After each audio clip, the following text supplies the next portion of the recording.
بسم اللہ الرحمن الرحیم۔ السلام علیکم ناظرین۔ اس پاک خاتون کے پاس ایک فرشتہ آیا اور کہا، اے کنواری مریم، اللہ تجھے ایک نیک اولاد عطا کرنا چاہتا ہے۔ وہ نیک اور پارسا خاتون کون تھی جو قیامت تک پاک دامنی کی مثال بن گئی؟ وہ خاتون جسے اللہ تعالیٰ نے اس زمانے کی تمام عورتوں پر برتری عطا فرمائی۔ وہ خاتون حضرت بی بی مریم علیہ السلام ہے۔ حضرت بی بی مریم علیہ السلام کے والد کا نام عمران اور والدہ کا نام حنا تھا۔ حضرت عمران حضرت سلیمان علیہ السلام کی اولاد میں سے تھے اور ان کی بیوی حنا حضرت داؤد علیہ السلام کی اولادوں میں سے تھی۔ حضرت عمران علیہ السلام بنی اسرائیل میں بڑے عابد، زاہد اور عالم تھے، اس لیے مسجد اقصی کی امامت لوگوں نے آپ کے سپرد کی ہوئی تھی۔ حضرت حنا کے ہاں اولاد نہ تھی۔ ایک روز آپ نے ایک درخت کے سائے میں چڑیا دیکھی۔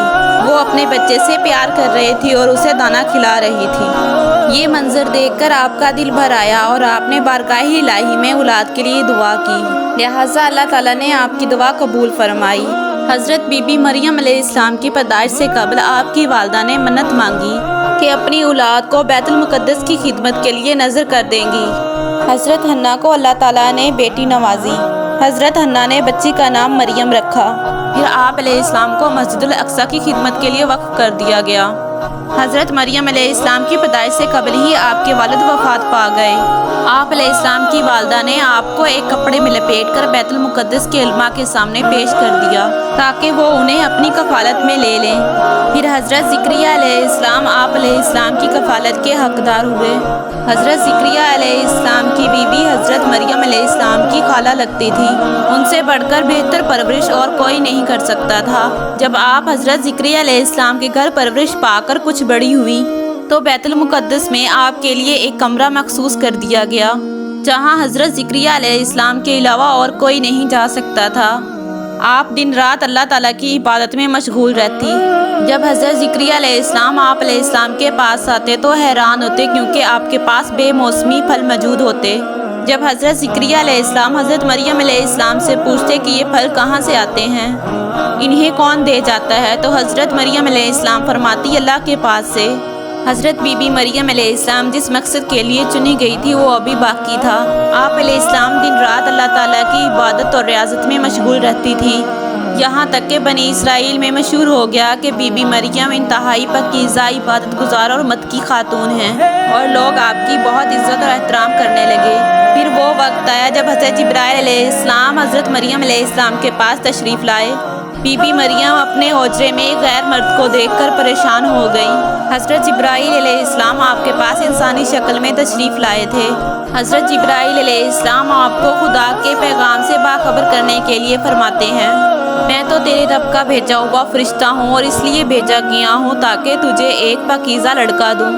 حضرت مریم علیہ السلام حیران ہو کر فرماتی ہیں کہ میرے ہاں لڑکا کیسے ہوگا جبکہ مجھے کسی آدمی نے چھوا تک نہیں اور نہ ہی میں کوئی بدکار عورت ہوں۔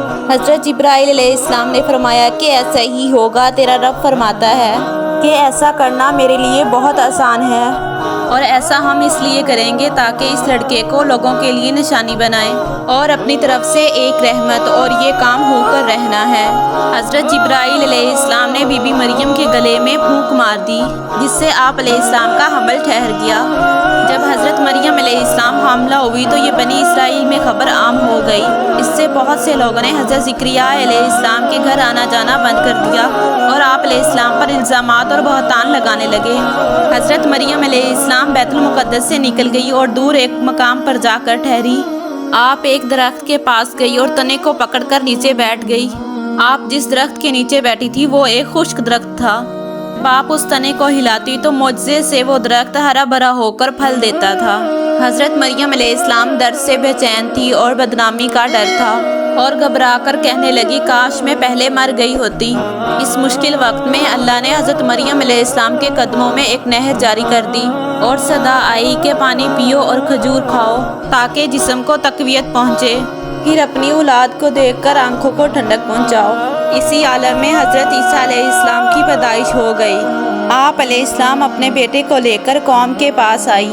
لوگ آپ علیہ السلام کی گود میں بچہ دیکھ کر غضبناک ہو گئے۔ ہر طرف سے لوگ تانا دے رہے تھے تب بی بی مریم علیہ السلام نے بچے کی طرف اشارہ کرتے ہوئے کہا کہ اس سے بات کر لو، تمہیں تمہارے سوالوں کا جواب مل جائے گا۔ سرکش لوگوں نے کہا بھلا یہ دودھ پیتا بچہ ہمارے سوالوں کے جواب کیا دے گا؟ اچانک حضرت عیسیٰ علیہ السلام نے بولنا شروع کر دیا۔ بچے نے کہا بے شک میں اللہ کا بندہ ہوں، مجھے اس نے کتاب دی ہے اور نبی بنایا ہے، اور مجھے بابرکت بنایا ہے جہاں کہیں بھی ہوں، اور مجھے نماز اور زکوٰۃ کی وصیت کی ہے جب تک میں زندہ ہوں، اور اپنی ماں کے ساتھ نیکی کرنے والا، اور مجھے سرکش اور بدبخت نہیں بنایا، اور مجھ پر سلام ہو جس دن میں پیدا ہوا، اور جس دن مروں گا، اور جس دن زندہ کر اٹھایا جاؤں گا۔ اس کے بعد حضرت مریم علیہ السلام حضرت عیسیٰ علیہ السلام کو لے کر مصر چلی گئی۔ جب حضرت عیسیٰ علیہ السلام کی عمر 13 سال ہوئی تو بیت المقدس واپس آ گئی۔ آپ علیہ السلام وہ واحد خاتون ہیں جن کا نام قرآن مجید میں درج ہے۔ حضرت عائشہ رضی اللہ عنہا سے روایت ہے کہ نبی کریم صلی اللہ علیہ وسلم نے فرمایا کہ اللہ نے مجھے خبر دی ہے کہ جنت میں میرا نکاح مریم بنت عمران، موسیٰ کی بہن کلثوم اور فرعون کی عورت آسیہ سے ہوگا۔